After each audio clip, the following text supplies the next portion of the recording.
Hello. In this video, I'm going to go into a little more detail on how to do this panel with this design woven into it on the Mexican blanket pattern. So after you've crocheted the whole blanket and then you're going back to weave this in, that's where we're going to pick up. So I crocheted just a little sample piece here to use as an example, and I have my pattern. It's page 3 of the Mexican Sarape blanket pattern that you have. So you're going to need a tapestry needle. I like to use a sharp needle for weaving in my ends, sewing in my ends. I think they call this one a leather needle. And then your Bernat Softee chunky yarn. A good rule of thumb when you are trying to guesstimate how much yarn you need is use about double the size. So a little over, if you were going to use this yarn as your length, double it, plus extra for tails. So I'm going to use about that size for my sample piece here. Going to use my tapestry needle. And so I do try to use just one strand all the way across the pattern. It causes less need to sew in ends, and then also it looks neater. So let's get started here. You can see I actually tried it already and messed up. So even though I made this pattern, it can get confusing. So, okay.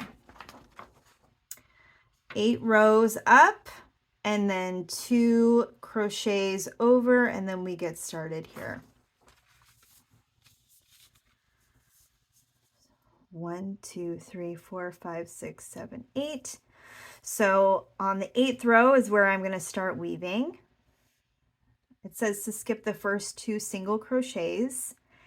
And we're not going to count this end piece. That doesn't count as a single crochet. So this single crochet and this single crochet we're going to skip, and we're going to start in this 3rd hole here. I'm going to start from the back,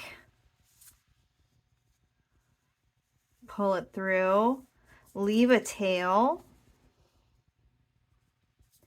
and then it says to go over 2. So 1 single crochet, 2 single crochet. So in this hole here, that would be 2, and then under 2, so 1, 2, and then over 2,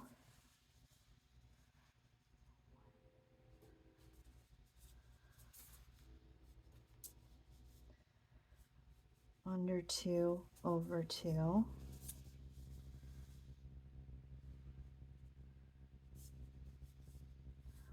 under 2, over 3, and you don't have to pull too tight, just to get the point across. So we're going to skip 1, 2, 3, put it in that hole, and then under 2, over 2. Oops.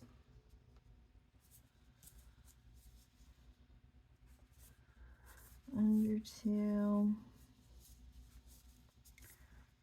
over 2, under 2. And I run out of room because I didn't do enough single crochets to do a full portion of this. This is Future Faith editing this video and realizing I forgot to explain how this pattern works to go across the entire 150 single crochets that make up your white panel in your blanket, since this is just a sample size. So on your blanket, when you get to the end of the row of weaving, then you're going to start over. So when you get to this, what is that, number 32? and you go over 1 single crochet, your next step would be to go under 2 single crochets, and then over 2 single crochets, under 2 single crochets, over 2 single crochets, under 2. And then you keep doing that, and then you keep going, you just repeat it. So you keep repeating this portion here for each row. So that is the first row. That is what the front should look like. And this is what the back should look like. Okay. I'm just going to shorten this a little bit.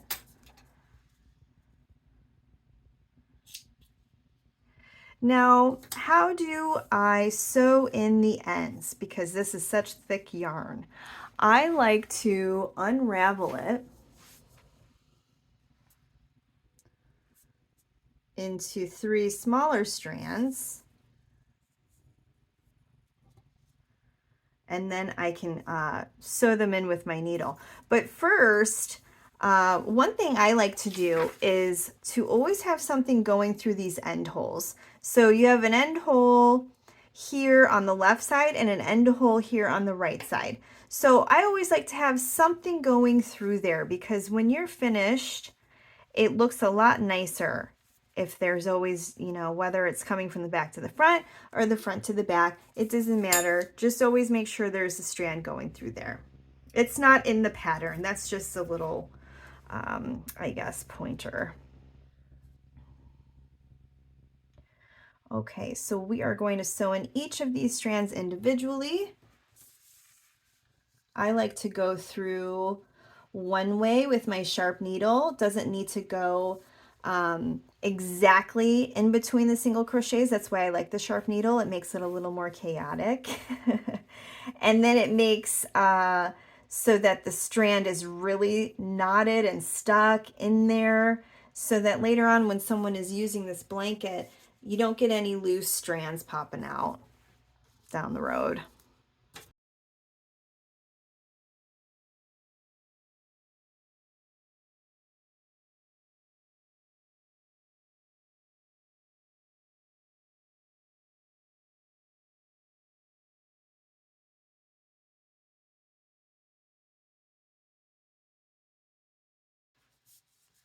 Poked myself a little there. It's the risk you take when you crochet.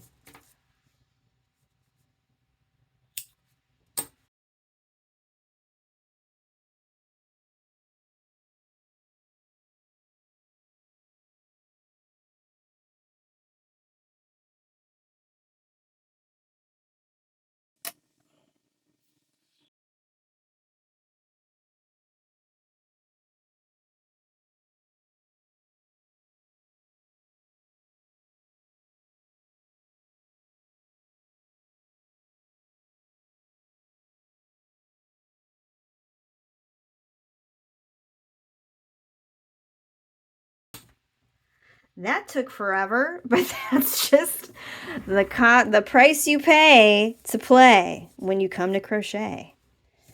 All right, so we are back on, we'll start row 2. This was row 1 of this. So what I'm going to do is I'm going to go ahead and weave all the rows in and sew in the ends at the end, the tails at the end. So I'm going to go ahead and just do the rest of this pattern here. But this second row, it looks like you do 1, you skip 2, do 2, skip 2, do 2, skip 2, do 2. So I'm going to start with my 1 here. And then you go under 2, over 2, under 2, over 2, under 2, over 2,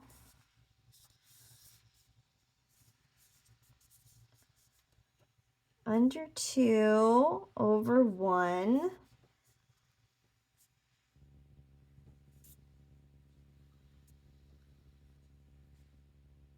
under 2, over 2,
Okay, so we're at row 3 now. This is what the front looks like, and this is what the back should look like. So both sides should be making a pattern. They're just sort of opposites of each other now.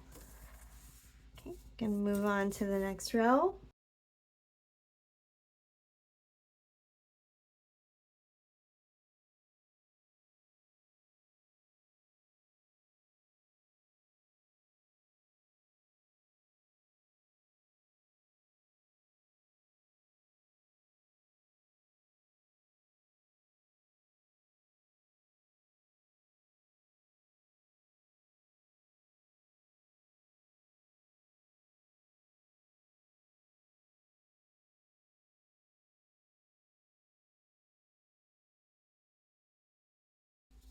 On this row, even though it's the exact same as the row below it, it might be a little off. It won't be exactly aligned. That's just how crochet is.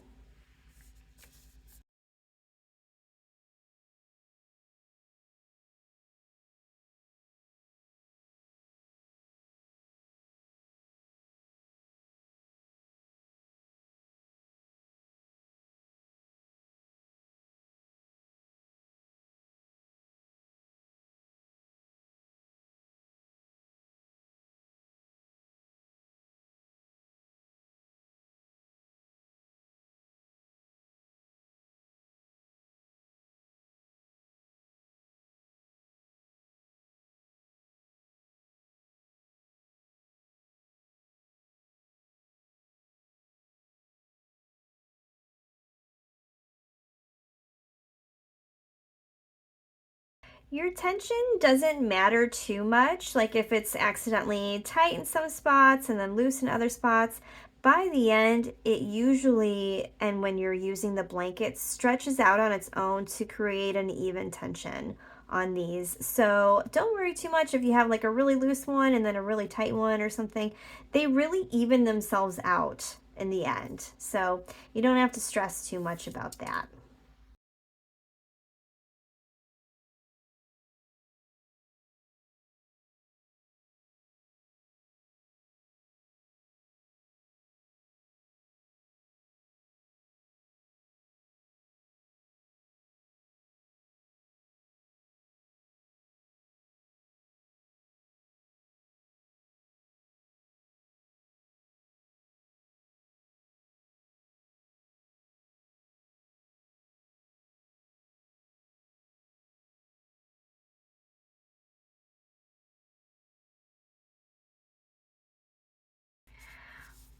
Okay, so we've done all the rows.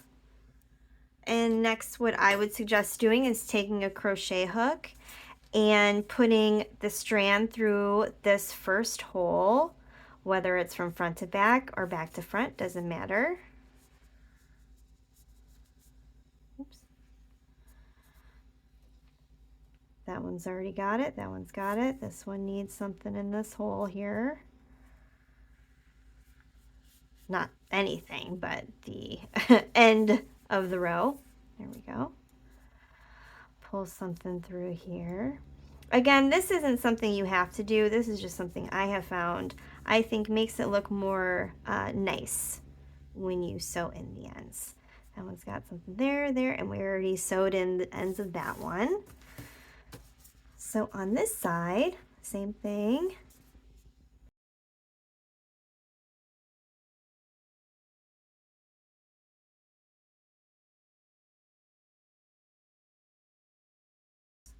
Okay, so now there is something in each of these holes.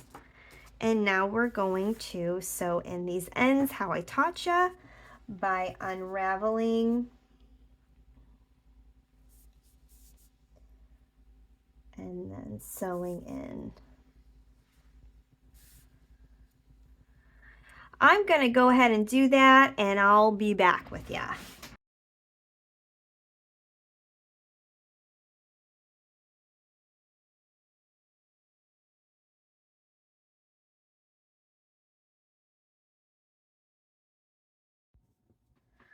Okay, so here is my sample piece all done with the ends sewn in. And again, you can see they're not perfect, but when you have the full blanket done, the last thing people are looking at are these ends. You can't even tell. So that's how I do those. Hope this video was helpful and easy to understand. And I'll see you next time.